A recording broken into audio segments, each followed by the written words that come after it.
as you love, you will see me in the stars. As you look up at the stars, I will be there. I'm Monica Charette, and this is Holding the Light. As long as you love, I will whisper in your ear. Little whispers you will hear. As long as you love. The holidays are here, and for those grieving the loss of someone they love, it can be so challenging. Our guest not only understands this as a grief support facilitator, but also as a widow who lost her husband in her 20s while raising their 3-year-old daughter. Lots to share in this special episode, including suggestions and resources to help your grieving hearts and ways you can support bereaved friends and family this holiday season. We're glad you're here. Colby and I are proudly holding the light with Sarah Kilch Gaffney. Welcome to Holding the Light podcast, Sarah. Thank you for sharing your time with us today. Sarah brings both professional and personal experience to today's conversation. She is a longtime bereavement support group facilitator and has found a specialized niche in the grief space through her writing workshops. We are super interested in learning more about that. But sadly, you also have firsthand experience with loss, which I know brings compassion and understanding to your work. So tell us about your personal experience with grief. Yeah, so when I was 25, my first husband was diagnosed with a terminal brain tumor at the age of 27. And needless to say, that was not what we expected to kind of be dealing with in our 20s. I was his caregiver for the next 4.5 years, and he died in 2014 at the age of 31. Our daughter was 3. She turned 3 just about when he started hospice. And so not only was I dealing with my own grief, but I was trying to help her navigate as well as a toddler who had just lost her dad. And so that was a really stark introduction to grief early in life for me. Yeah, we're really sorry for that, for your loss. Thank you. And how did that loss change you? Well, as you might imagine, it changed almost every aspect of my life. Steve and I, that was my first husband, we had met on a backcountry trail crew. We worked in a conservation and volunteer management fields. And when he got sick, I started to think about, oh gosh, we probably can't be AmeriCorps volunteers for the rest of our lives. I'll probably have to, change my work. And so I had been in nursing school. And after his death, it wasn't the right path anymore. And about a year after he died, I was fortunate enough to get a job working in the brain injury field, and was able to start providing support to families that we couldn't access when we were going through it. That support just didn't exist. And so that was a huge change. But I also pretty quickly felt like I felt a really intense drive to support other grieving people, especially younger folks. I felt so isolated and so sort of other as a young widow. So I ended up kind of being the person that a lot of folks in my life turn to when they've experienced a big loss. So volunteering as a bereavement, support group facilitator, helping out with Camp Ray of Hope, teaching grief writing workshops, that sort of thing happened pretty quickly. Well, that kind of loss makes you more empathetic, doesn't it? More understanding of other people's grief. Do you think it has given you an important perspective as a grief facilitator? I think it has. I feel like one of the things that's so hard about intense grief is how uncomfortable it makes a lot of other people. And so when you are in a space and are able to just sit and be there with others who are experiencing that intense grief and not make that person feel like, I feel like it is continuous experience as a grieving person that you're like, oh, I'm so sorry, I'm like making you uncomfortable.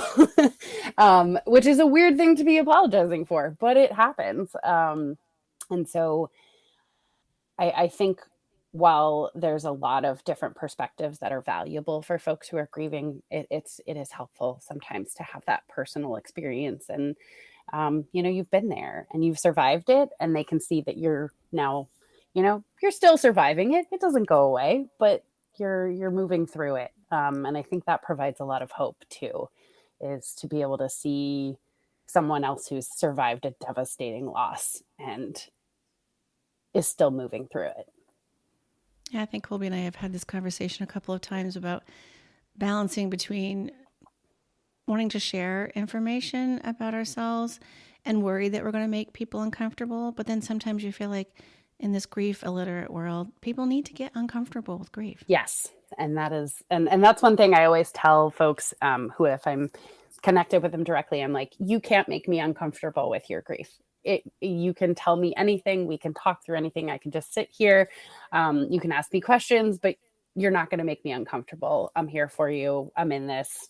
And that, I think, that's an incredible reassurance that folks don't often get through other aspects of their life. Because it does make everyone uncomfortable. And the more we talk about it and the more we share about it, hopefully the less that happens. But we've got a lot of work to do.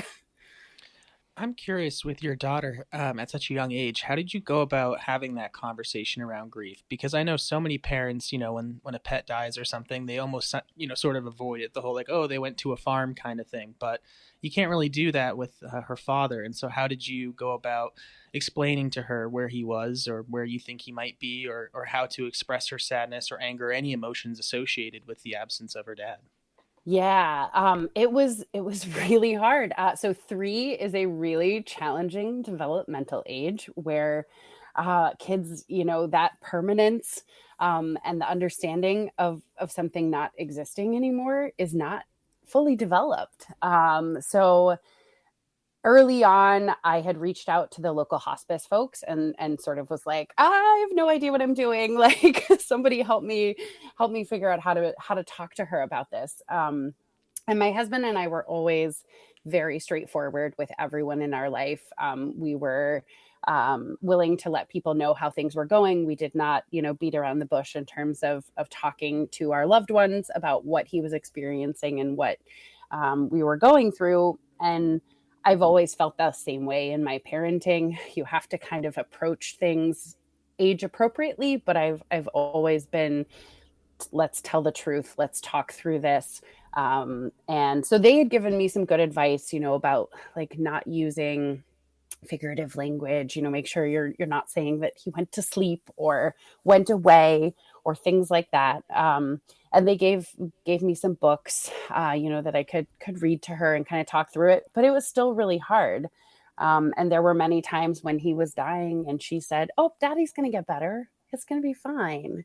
Or after he died, like, can we get a new daddy for Christmas? Things like that are like so heartbreaking to go through as a parent. But I just kind of tried to, keep it to really concrete language to answer her questions as they came. I also tried to get her into, a couple of grief groups for kids, and we attended Camp Ray of Hope early on after his death, which was really helpful. So, because she was, can you tell us what that is right now? Yes. Let us know what Camp Ray of Hope Absolutely. So the hospice volunteers of Waterville area do this amazing weekend retreat for grieving Mainers, whether it's individuals, whether it's families, and it's every September. Lately, it's been in West Gardner, and it's just this incredible experience where everyone there is grieving the loss of a loved one. Those losses might look different. None of them are going to be the same, but we're all there for a reason. And it was the first time in my grief that I felt like I wasn't kind of separated from everybody else. I was in this place where everyone understood, everyone got it. And it was a huge turning point for me and for my daughter. It was the first time she got to meet anyone other kids who'd lost a parent. I remember her preschool classroom when Father's Day rolled around. He died in March, and so Father's Day rolled around, and they were like, "Oh my God, we have no idea what to do." We've never had a kiddo in preschool who lost a parent before. And so I found myself, having to help everybody kind of navigate those things, which I was happy to do, but I was learning at the same time. So Camp Ray of Hope was really, really incredible. And I would recommend it to anyone who's in Maine who is experiencing grief. We have some support group kind of style meetings in it, but then there's also some like complementary care activities. This year we did yoga and like forest bathing and sound bowls and sort of, you don't often get to stop and take care of yourself in your grief in that way. Absolutely. Yeah. So it's an amazing experience. And my daughter volunteers there. We both volunteer there now. We attended for years as campers, and now we go back every year and help out. And it's a really special thing we have. I love that. And what a great resource. So this episode, as you know, is about grief, not taking a holiday. And so let's just dive in, because I think many people are acquainted with the paradox of the holiday season. It's a time when celebrations of peace and joy contrast so sharply with the sadness and the loneliness that come with loss. It can be quite paralyzing. Even 10 years later, I still feel this, just like it was the first holiday without Cassidy. So let's talk about what are the common threads of holiday grief. Let's validate people's feelings. What do you hear when you're conducting grief support groups? Yeah, well, I think holidays are one of those things where we often have such intense memories or traditions, or they're one of those times in our lives where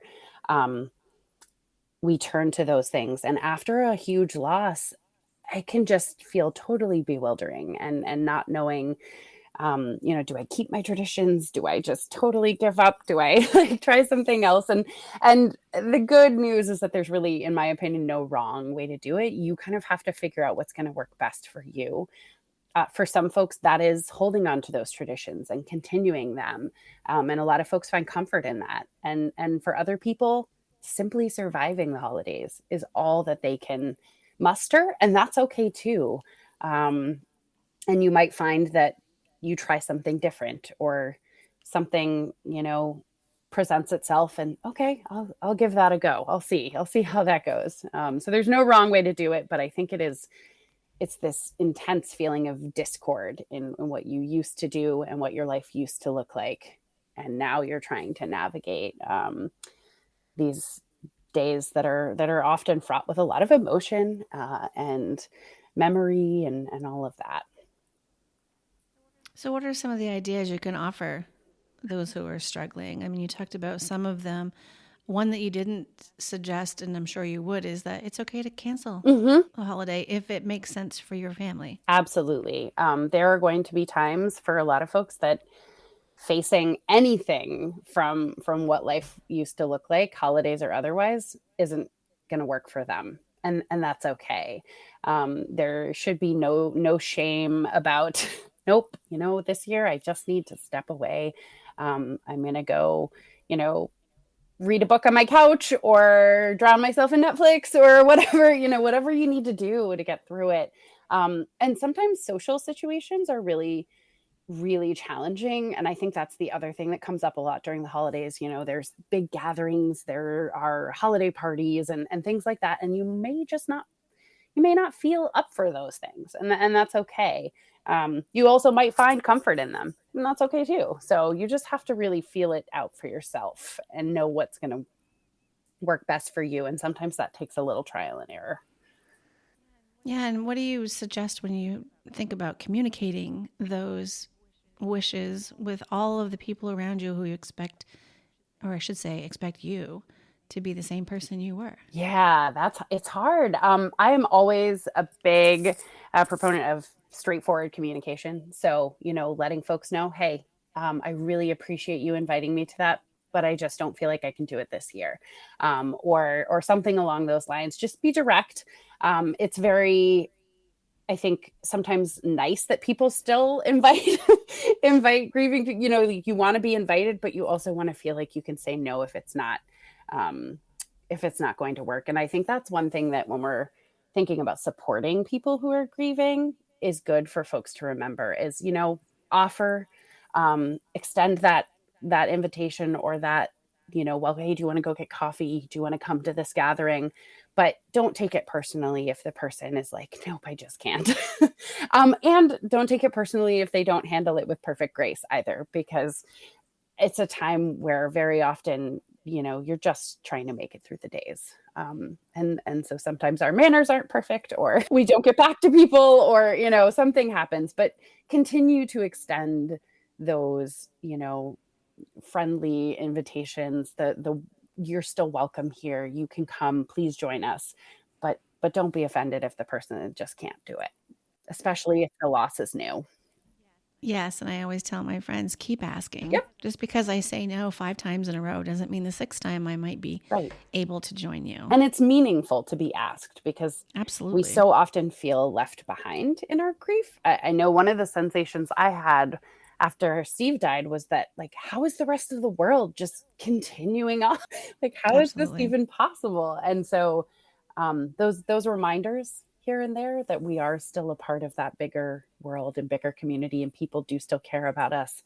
That's nice to have that reminder, even if we have to say no like 25 times in a row before we say yes. Right. I also find that I plan a lot, and especially the last 10 years. Like, what am I going to do as holidays approach? I think it's important to think about what is it you need ahead of time. Mm-hmm. And maybe you have a plan A and a plan B. Yep. And another thing that, I think we touch on quite a bit in some of the groups that I facilitate is sometimes your focus will end up elsewhere. So for example, my daughter and we bake a cake or some sort of like fancy dessert every year for my husband's birthday. And so we don't often make huge deals out of big holidays that maybe, in terms of our grief, like it's not necessarily a time now that we're really, really focused on it, but we make specific time during other parts of the year where we get to come together and really focus on our love for him and his memory. And, she gets to pick the different, cake or pie or whatever we're making. She's always the one who gets to kind of decide that. So it's a fun tradition that we've developed that's our special sort of way to honor his memory. And I think it takes for us a little of the stress off the holidays in that way is we have this other thing. His birthday was in May. So we're looking forward to that in the new year kind of every year. And that's become a nice tradition for us. So you'll find what works. It just might take some time.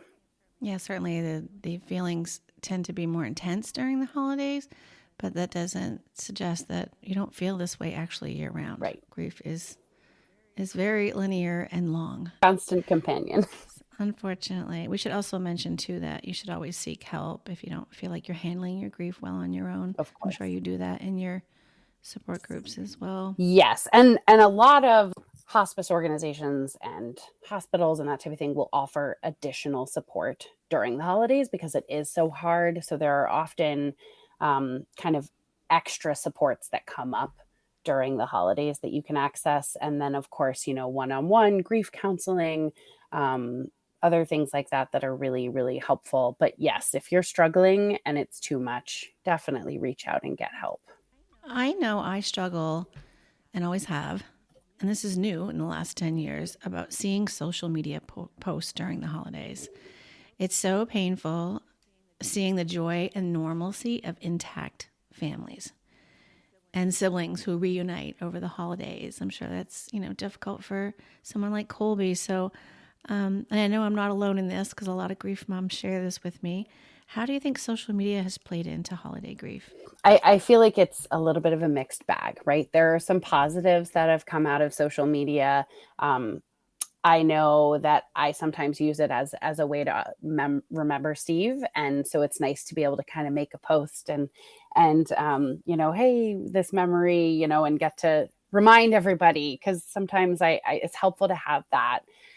for myself in my own grief. But at the same time, especially early on, I remember being so devastated by exactly those kinds of posts that you're talking about. And I think with so many interactions, people are not trying to trigger you or be, upsetting. But that's the thing with grief, is the most benign and normal of circumstances can be incredibly triggering. And so I think you have to sometimes step back from social media a little bit if you're finding that it's really triggering and it's just so upsetting to see, that you just kind of got to step back and take a little break from it if the holidays are too much, because it is a time when people post a lot, and then when there is a lot of gratitude and joy and holidays and yay, and that's all wonderful, and you want people to be happy, but sometimes that doesn't jive with where you are in your grief, and you just got to respect that and step back a little bit and take a little breather from it. That's good advice. I'm certainly not suggesting that I don't love to see them, because I love Right. seeing my family and friends during the holidays. But yeah, I think that's really good advice, is for people who are really struggling with that, to take a break Well, from and social media. you can love it, and it can also be really hard at the same Right. time. And that's so much of the grieving experience, right? Like that first time you feel happy after your loss, and you're like, wait, no, but I'm so sad. You can be both. And that's it's a tricky thing to get used to. Agreed. So because grief doesn't take a break, what are some suggestions for people who want to remember their loved ones during this time of year? You suggested the social media posting, which I think a lot of people do. What other things have you talked with people about that they could do to remember during this time of year? Yeah. So I think it depends a little bit on what you're looking for and where you are in your grief. But some things that I usually recommend are, finding a tradition, whether it's big or small, that works for you. So maybe you make their favorite food, and it's part of your holiday meal, and or maybe you spend some time. I know my daughter and I will sometimes sit and like just look through photo albums. It's a time where, okay, school's off for a little bit, and we get a little bit of a break from the busyness of life, and it's nice to just go back through like her baby photo albums, where he's all through them. And if you're looking kind of for some inward comfort, I think you can I'm a writer, so I always suggest people like do a little journaling or kind of some meditative writing on their loss and their loved one. I find writing a letter to your loved one can sometimes be a really nice exercise, especially around something like the holidays, where you have this sort of increase in intensity.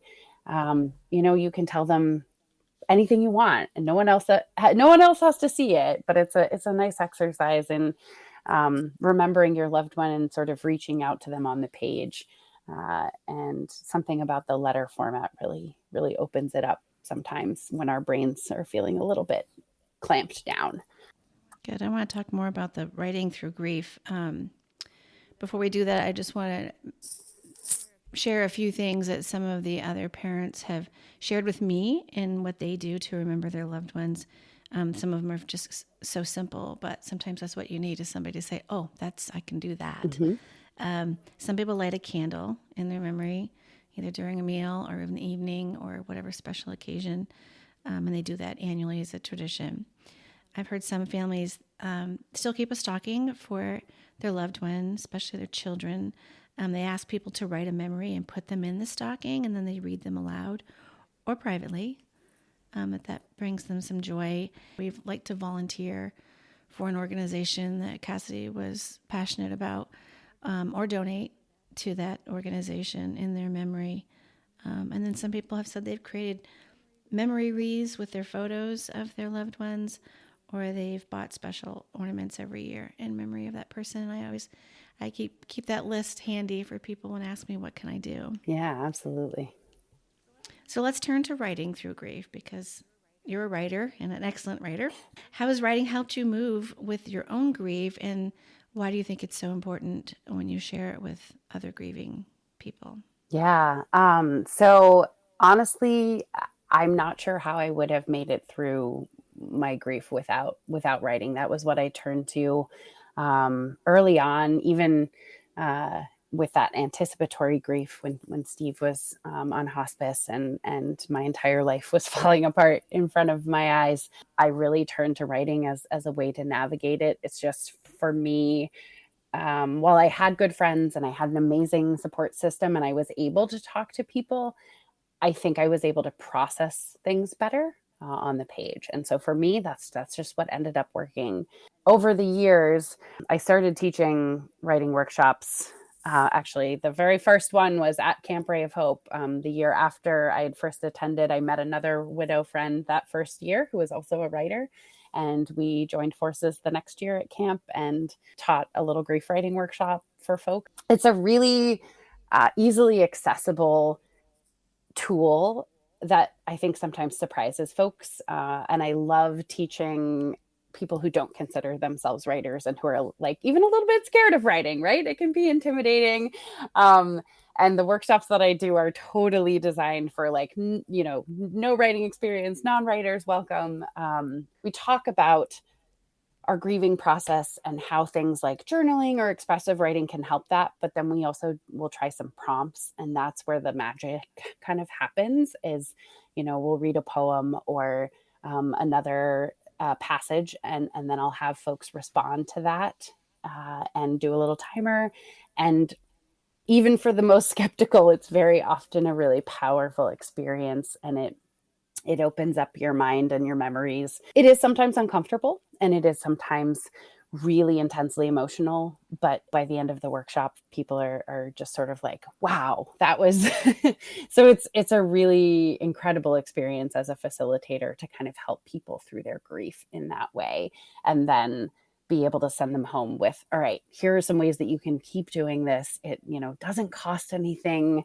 You don't necessarily have to go anywhere or spend a lot of money. Or I do a lot of work in the caregiver space as well. And if it's one thing that caregivers get very tired of hearing, it's you need to take care of yourself and self-care. And sometimes that's so hard. So I love that it's something that people, you can do it on a napkin or in the notes app on your phone, or, it doesn't have to be this big formal thing.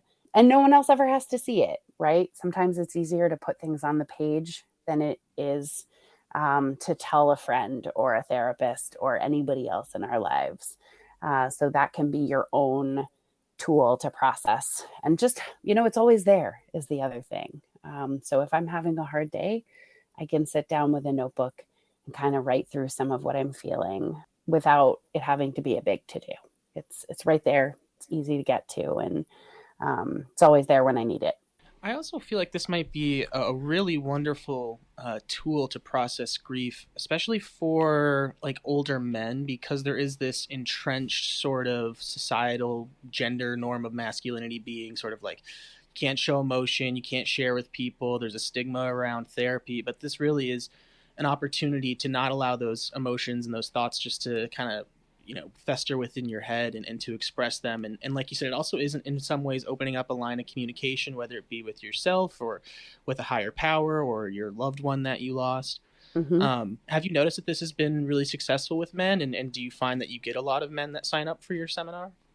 It's kind of funny because both in my bereavement facilitation experience and in the workshop experience, it does skew more towards women. I have had a number of men participate, and they, have definitely expressed like, okay, yeah, wow, that was this really incredible thing. But I like to think that it's a way to get around that. Like you said, it's a nice way to express those emotions, to get that out, even if they feel a little bit uncomfortable with maybe like sharing that in a group setting or talking about it with their friends. There's a way for them to process those emotions. There've been a lot of studies now on how you can use expressive writing and journaling to benefit your mental health. And it's just like, just like anything, meditation, exercise, all the other things that we're supposed to be doing to take care of ourselves. But you have to find the thing that works for you.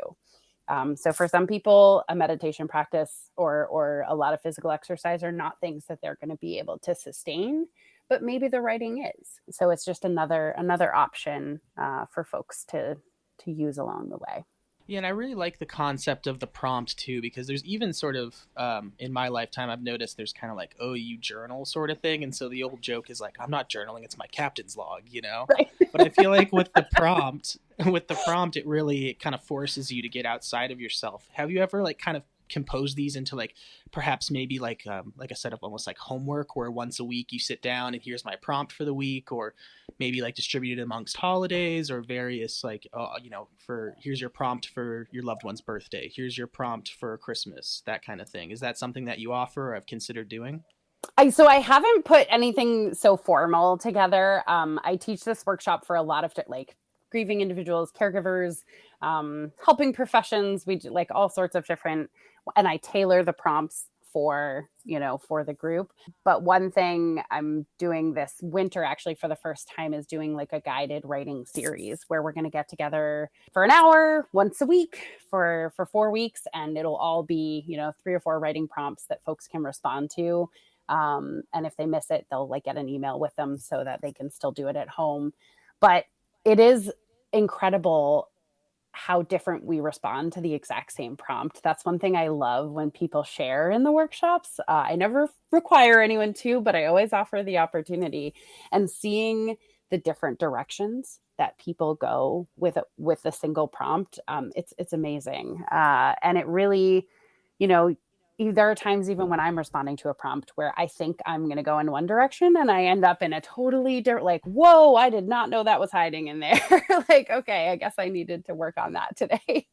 um, so it can be really, really helpful. The other nice thing is that, even if you can never make it to a workshop or that's not of interest, these days you can Google, writing prompts, grieving writing prompts, caregiving, chronic illness, whatever it might be that you're kind of going through, and there are tons of prompts out there. So that's nice too, is it's so accessible. A workshop is not going to be for everybody, but maybe they can go do a Google search and get some prompts for themselves and then just do it on their own. And do these workshops also have like an asynchronous components that somebody who maybe is less comfortable showing themselves in person could kind of tune in via Zoom and just hear the prompts and hear others' responses in an atmosphere and environment that's more comfortable for themselves? Yeah, absolutely. So when these are offered virtually, kind of regardless of what I usually partner with another organization to offer them. And, if people are not comfortable coming on camera, or if they just want to listen or anything like that, we try to make it a very comfortable space. We always share at the beginning, anything personal shared here stays here so that folks can feel comfortable, because it's very often a vulnerable experience. And no one is ever required to share either. It's we go through the prompts, we go through we talk through it all. But if they don't want to share anything, that's totally fine. Love that so much. So, as luck would have it, you're actually doing an upcoming Writing Through Grief workshop planned early in 2025 in our area. So, tell us about where and when that is happening. Yeah, absolutely. So I've recently started teaching some classes for Maine General's Peter Alfond Center for Healthy Living. And so they had asked me to teach a Writing Through Grief workshop in February. So it'll be on February 11th, and it's from 2 to 3:30 in the afternoon at the Alfond Community Center in Waterville. Is it multiple classes then? It's just it's a One time. 1.5 hour workshop, just one time. Gotcha. Yep. And we will have journals for folks. They can come and, participate in the workshop, take the journal home with them. And I usually also provide like a handout with, here's, once you're home, this is what you can look to for, here are some of the things that we covered. Here are some prompts to get you started, that type of thing, so that folks are a little better supported in going home. And if they're interested in continuing the practice, then they've got some resources to get them started. Great resources. I want to take just a moment too to mention another resource. The Shine On Cast Foundation organizes a Blue Christmas ceremony on the winter solstice, which is December 21st. And this year's ceremony falls on a Saturday, which we're all very excited about, because we're going to take advantage of the extra time that we have and the unique opportunity to hold a ceremony at sunset. So it'll be a beautiful gathering at 4 p.m. At the Oakland Gazebo, and we will share more information about that in our show notes, and you can find more information at shineoncast.org. So to kind of wrap up our conversation, I think it's important that we also talk about what people who love our grieving friends can do to support them, particularly during the holiday season. Yeah, it's a big question that comes up a lot for those who really care about someone who's grieving, right? They want to know what do I do? How do I best support someone? Two big things for me are just be there and be willing to listen, and also do your absolute best to not let the grief make you uncomfortable. Work your, on yourself in that way and try to be present for that person, because that acceptance is really, it's really big. Like we said, keep asking, keep offering, but don't worry about it if they aren't able to come out or just, they're not there yet. That's okay, but continue to show them that you're there. And I think the other thing that happens very often is that folks get a little wrapped up in their own expectations and their own grief experiences and that type of thing. And so don't try to fix anybody's grief. You're not going to fix it. and try to be at least conscious of your own expectations and thoughts about grief, and know that it might be very different for the person that you're trying to support. So really just kind of trying to meet them where they are. That's great. For some practical things, for us, for several years, our family of friends have joined us on the holiday. And sometimes that's not possible. But I'll tell you that the years that they made time to have their own traditions and then join us later meant everything to us. Yes. Colby even had a very close high school friend at the time. He was only 15 that shared a substantial amount of time. And we're so grateful to the family that allowed him to do that. I think people just want to know that you're remembered and that your loved one is remembered. Mm-hmm. So, reach out to us, reach out to those people who are grieving, and share a memory with them if you have one to share. Post things about them on social media so that they're not forgotten. Another thing I would add too is that very often support kind of trickles away right after the big loss happens. And so another thing that you can do to support someone is continue to check in even after that, time has passed. The grief is going to be different for that person, but it's not going away. And it is so meaningful when, people in my life reach out and say, oh, I was thinking about Steve today. Or, oh, I came across this picture from, 10 years ago or whatever it might have been. That is so meaningful. And I think we have a tendency to really rush to support somebody right after something happens. And then unless you've lived through it, you tend to go back to your life, right? And that's fine. That's not necessarily like a fault of yours, but be aware that that person is still grieving. They still want support. They still need support. And so try to reach out, try to continue that support, even after months, years, however much time has passed, because that person's still living with that grief every day. Couldn't agree more with that. So Sarah, it's been such a pleasure to have you on our podcast. We are grateful to you for sharing your knowledge and your experience with our listeners and our community. You're a treasure. Thank you so much. And to all of you who are missing your loved ones this holiday season, we see you, we acknowledge and validate the loss you're feeling so deeply right now. Because as I say, grief doesn't take a holiday. As long as you love. Thank you so much for listening. If you found this podcast helpful, please share our link with others and subscribe so you don't miss future episodes. I'm Monica Charette, reminding you that you are never alone in your grief. Until next time, we'll be right here with you, holding the light. As long as you love.